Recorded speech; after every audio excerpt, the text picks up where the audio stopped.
Oh, I don't know. I don't know if I wouldn't say I am an expert. I just all I can write about is how I experience things, and I thought there's something weird about. It's not weird when you're existing in it, but if you think about it comparatively, that in my day, so I got up, I did some work in the morning.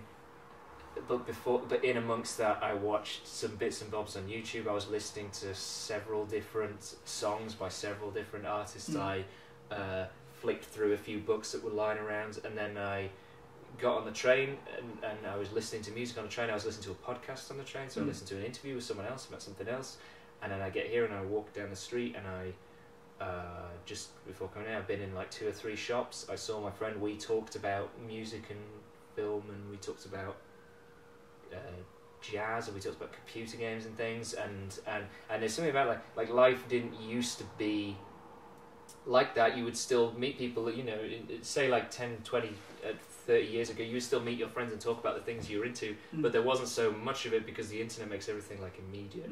So there's a sense that it's like everything all the time. Like people are always trying to write accurately about the internet because it's such a vast part of how we live today, and it's kind of almost impossible to do. Like it's not like Pomona, I think, is a play that has a lot to do with the internet, but the internet's like barely mentioned. Like it's not, no one is seen going on the internet. Like it's not a big thing, and that's because I think it's really hard to write, particularly technology. I try and strip it out of all. Most of my plays is not a lot of talk about phones and texting. You know, mention it comes up if it's important to a plot, but generally it's not really in there, which makes sort of our place seem to exist in a slightly odd world, I think, because it's not part of it. But I just think if you're going to check, say you're going to check Facebook, like you don't announce you're going to check Facebook, right? You just do it. It's like scratching your ass or something. Like it's just a thing. It's just a thing that you do,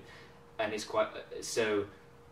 It's hard, that's why it's hard to write about. So I thought that the way to write about now, honestly, is to involve that the way that life is now because of the internet. And the only way I could see it do that was almost by not writing about the internet in the slightest, and instead just sort of building the play on this sense of kind of jittery anxiety and too much happening at the same time. There's a novelist, Thomas Pynchon, who's like big, difficult books, and he hasn't written something about technology more recently, but like his big books, he wrote a book called Gravity's Rainbow, which is generally his like big book, right? And his style is very overflowing and chaotic, and little characters have bizarre names, and this sort of and you'll be in a tangent within a tangent within a tangent, and very hard to follow.